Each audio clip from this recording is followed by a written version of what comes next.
Hello नमस्कार सत श्री अकाल केम छो कसे काय केरो हाल है केना छी यहाँ सब कैसन वानी हाउ आर यू कैसे हैं आप लोग केमो नाचो मनक्कम खम्हा गणी हुकुम केमती अच्छंती की खबोर नमस्तुभ्यं राधे राधे राम राम देवी और सज्जनों। आज के इस वीडियो में मैं डॉक्टर राजा मिश्रा आपको बताने जा रहा हूं मिथुन राशि वालों के जीवन को किस प्रकार से राहु बदलने वाला है, क्योंकि देवी और सज्जनों मिथुन राशि वालों के लिए राहु देवता का सतभिखा नक्षत्र में प्रवेश हो गया है, जो राहु का खुद का स्वयं का नक्षत्र है, जो 2 अगस्त 2026 तक यहीं पर रहने वाले हैं। आप समझ रहे हो कितनी बड़ी घटना है ये। 2 अगस्त 2026 तक यहीं पे रहने वाले हैं अपने घर में। सतभिखा का स्वामी जो है राहु ही है, देवता वरुण जरूर है लेकिन स्वामी राहु ही है। आपके कुंडली के नवम भाव में राहु का बैठना, अपने आप में भाग्य के घर में राहु का बैठना सब कुछ बदलने वाला साबित होगा। सब कुछ बदल जाएगा, इतिहास भूगोल सब बदलने वाला है। आखिर कैसे कैसे, मैं इसी विषय पर चर्चा करने जा रहा हूं। इस वीडियो में मैं आपके हेल्थ के बारे में बताऊंगा, मैं आपके पैसे के बारे में बताऊंगा, प्रेम संबंध के बारे में, वैवाहिक जीवन के बारे में बताऊंगा, मैं आपके कैरियर के बारे में बताऊंगा, नौकरी के बारे में बताऊंगा। सभी पहलुओं पर मैं चर्चा करने का मैं प्रयास करूंगा और प्रयास ये करूंगा कि आपको सही और एक्यूरेट जानकारी दे सकूं। देवी और सज्जनों, आपके सामने में ये कुंडली है, दिखाई दे रही है। यहाँ पर में 3 है। 3 का अर्थ है कि ये मिथुन राशि की कुंडली है। और अगर आप थोड़ा सा और इसको अगर बेहतर तरीके से समझना चाहते हो तो मैं मिथुन राशि का जो है सो लोगो ही यहाँ पर मैं डाल देता हूँ ताकि आप बेहतर तरीके से समझ जाओ। मिथुन मिथुन मिथुन मिथुन मिथुन,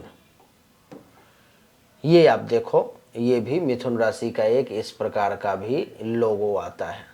ठीक है, आपने मिथुन राशि का एक और लोगो देखा होगा, एक इस प्रकार का भी आता है। तो ये मिथुन राशि का जो है या मिथुन लगन का जो है सो कुंडली है। इसको मिथुन राशि का व्यक्ति भी देख सकता है, मिथुन लगन वाला भी इसको देख सकता है।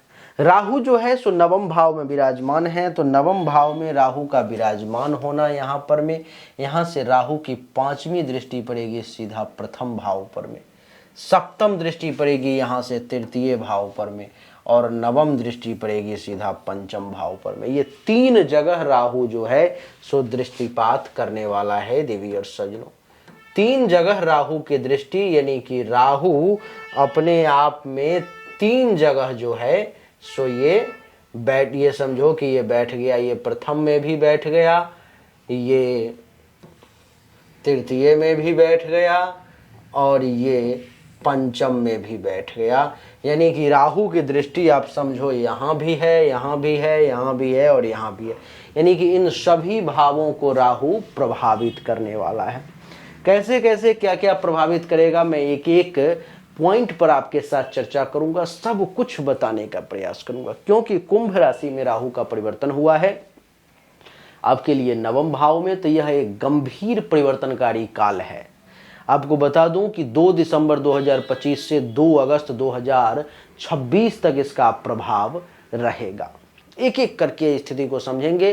राहु की वर्तमान स्थिति को आपने समझ लिया। नवम भाव अर्थात भाग्य, धर्म, यात्रा, गुरु, उच्च शिक्षा, विदेश संबंध, इन सब का होता है। 5म दृष्टि प्रथम भाव पर में यहाँ पर राहु है ही, जिसका अर्थ होता है कि स्वयं व्यक्तित्व और आत्म छवि का ये भाव होता है। 7म दृष्टि 3य भाव पर में राहु को आप देख ही रहे हो, जो भाव है साहस का, संचार का, छोटे भाई बहन का और प्रयास का। और 9म दृष्टि 5म भाव पर में यहाँ आपको राहु दिख ही रहा है, अर्थात संतान, बुद्धि, प्रेम और सृजनात्मकता का ये भाव होता है।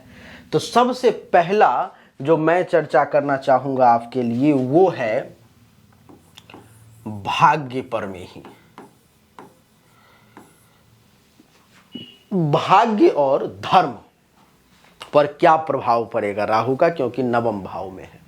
राहु जब नवम भाव में आता है तो भाग्य के साथ प्रयोग करवाता है, एक्सपेरिमेंट करवाता है। पारंपरिक विश्वासों से हटकर आप नई विचारधारा, नई सोच, नई मान्यता या विदेशी संस्कृति की ओर जो है आकर्षित हो सकते हैं, ये सब करेगा आपका ये राहु जो यहाँ पर में बैठा हुआ है। धर्म, आध्यात्म और दर्शन के प्रति जिज्ञासा भी आपकी बढ़ेगी, परंतु आप पारंपरिक मार्ग से अलग दिशा में सोच सकते हैं। जो पहले से होता आया है उससे कुछ अलग करने का प्रयास कर सकते हो। गुरु या पिता से मतभेद भी संभव है। गुरु या पिता के साथ जो है कुछ टेंशन तनाव भी हो सकता है, उनके साथ विचारधारा का टकराव भी हो सकता है, ये आपको थोड़ा संभालना पड़ेगा। विदेश यात्रा या विदेश से जुड़े कार्यों में अचानक अवसर आपको मिल सकते हैं। रैंडम से जो है सो आपको कुछ ऐसे मौके मिल सकते हैं जो आपके जीवन को बदल सकता है। राहु ये भाग्य और धर्म की कहानी थी। अब समझे आप, दूसरा जो मैं आपको बताने जा रहा हूं अभी, वो है आपका कैरियर के बारे में। कैरियर में राहु की क्या स्थिति रहेगी, प्रोफेशन में राहु की क्या स्थिति रहेगी, मैं आपको वो बताऊंगा। तो राहु की दृष्टि जो है सो ये साबित कर रही है कि अप्रत्यक्ष रूप से कैरियर में दिशा परिवर्तन होकर के रहेगा। नई तकनीकी, डिजिटल प्लेटफॉर्म, विदेशी कंपनियों या अनुसंधान यानी कि रिसर्च से जुड़े कार्यों में आपको लाभ मिलेगा। भाग्य का साथ भी अचानक मिलेगा, लेकिन अस्थिरता भी रह सकती है, इसलिए सावधान। इसलिए निर्णय सोच समझ कर लेंगे तो अच्छा रहेगा। यदि नौकरी में है तो नई जिम्मेदारी या विदेशी प्रोजेक्ट की संभावना भी दिखाई दे रही है। व्यापारियों को नए बाजार या विदेशी क्लाइंट से भी कुछ लाभ मिलता हुआ प्रतीत हो रहा है, जो आपको निश्चित तौर पर में फायदा पहुंचाएगा। अब तीसरा पॉइंट जो मैं आपको बताना चाह रहा हूं वो है आपका पैसा, यानी कि मनी की क्या स्थिति रहेगी। कहते हैं मनी है तो हनी है, नहीं। राहु अचानक से धन लाभ दे सकता है, विशेष करके ऑनलाइन ट्रेडिंग या विदेशी स्रोत से आपको ज्यादा पैसा दे सकता है राहु। लेकिन जोखिम वाले निवेश से आपको बचना चाहिए, नहीं तो राहु नुकसान भी पहुंचा सकता है। ये कभी ना भूलें कि ये राहु है, और राहु का मस्तक पैर में दृष्टि यानी कि जोखिम लेने पर विवश करेगा। किसी मित्र या गुरु के माध्यम से ये अवसर मिल सकता है आपको।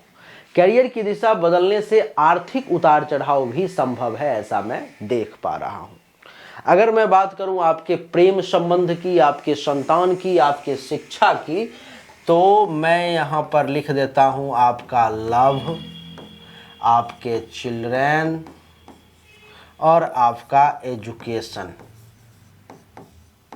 नहीं, इन तीन चीजों पर मैं एक साथ बात करता हूं, क्योंकि राहु यहां पर में पंचम भाव में यहां पर में विराजमान है। और पंचम भाव तो आप सब जानते हो कि शिक्षा, प्रेम और एजुकेशन का होता है। तो राहु की दृष्टि पंचम भाव पर पड़ने से क्या होगा, प्रेम जीवन में अचानक आकर्षण या विच्छेद दोनों की संभावना है। संतान से जुड़ी कोई अप्रत्याशित घटना जैसे विदेश, शिक्षा या नए विचारों की बहस हो सकती है, ऐसा मैं देख रहा हूं। विद्यार्थियों के लिए यह समय असामान्य सोच और इनोवेशन के लिए बहुत अच्छा है, लेकिन ध्यान की कमी और फोकस की समस्या आपको आ सकती है। विशेष करके प्रतियोगी परीक्षाओं में आपको विशेष ध्यान देना पड़ेगा, नहीं तो समस्याओं का जो है सो सामना करना आपको पड़ सकता है। अब मैं अगर बात करूं आपके पारिवारिक जीवन की, कि आपका फैमिली लाइफ और वैवाहिक जीवन कैसा रहेगा। नहीं, आपका फैमिली लाइफ,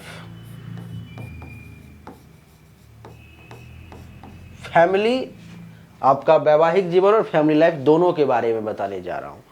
सप्तम दृष्टि तृतीय भाव पर में है, यहां पर में राहु देख रहे हो आप।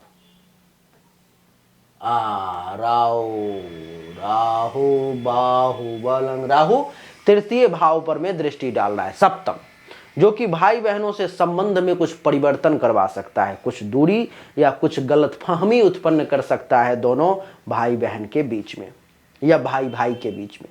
जीवन साथी के साथ विदेश यात्रा या लंबी दूरी का संबंध भी संभव है। घर में विचारधारा को लेकर के कुछ टकराव की स्थिति भी फैमिली में उत्पन्न हो सकती है, खासकर धर्म, राजनीति या जीवन शैली पर में।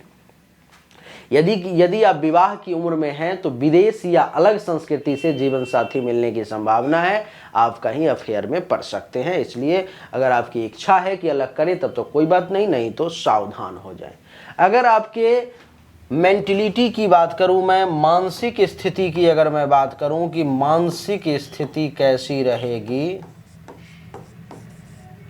हाँ मानसिक स्थिति की अगर बात करूं कि कैसी रहेगी, तो आपकी सोच बहुत वैज्ञानिक और तार्किक रहेगी, परंतु अहंकार या अति तर्क से आपको बचना होगा, नहीं तो समस्याएं आ जाएंगी। आत्मखोज और कर्म का बोध इस समय गहराई से जो है सो आपके मन को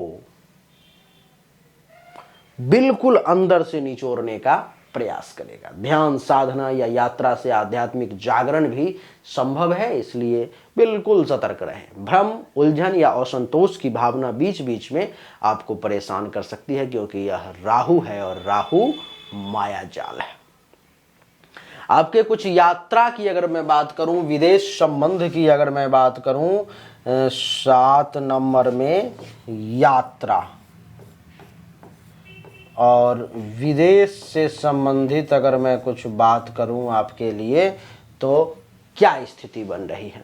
राहु नवम भाव में होने से लंबी दूरी की यात्रा निश्चित तौर पर में ये जो है सो ले करके जाएगा ही जाएगा, क्योंकि नवम भाव की स्थिति कुछ इस प्रकार से होती ही होती है राहु के कारण। या हायर स्टडी के लिए अब्रॉड में जाने की संभावना प्रबल दिखाई दे रही है। विदेश में बसने या काम करने का सपना इस अवधि में आपका पूरा हो सकता है, इसके लिए तैयार रहें, कमर कस लें। परंतु यात्रा में देरी, दस्तावेजी भ्रम या कानूनी बाधाएं भी कुछ परेशान कर सकती है, इसलिए सावधानी भी जरूरी है। 8वां पॉइंट हमारा है, अगर मैं आपके हेल्थ की बात करूं, ठीक है, हेल्थ की अगर मैं बात करूं तो क्या होगा, थकावट, नींद की कमी, स्किन या नर्वस सिस्टम से जुड़ी परेशानी, ये आपको परेशान कर सकती है, तो इससे आपको थोड़ा सावधान रहना पड़ेगा। ओवर थिंकिंग से आपको बचना होगा, क्योंकि राहु मन को कल्पना की भूल भुलैया में ले जा सकता है, तो सावधान। क्या करना है, ध्यान और योग इस समय में आपके लिए बहुत सहायक हो सकते हैं, तो ध्यान और योग का सहारा लें।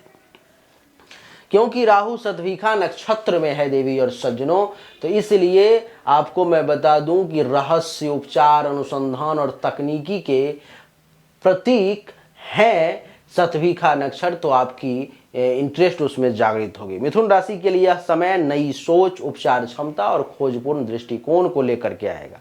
जो लोग astrology, science, healing, technology, AI या ऑकल्ट से जुड़े हैं, उनके लिए यह समय अत्यधिक प्रगति का संकेत दे रहा है, बहुत आगे बढ़ने वाले हैं वो लोग।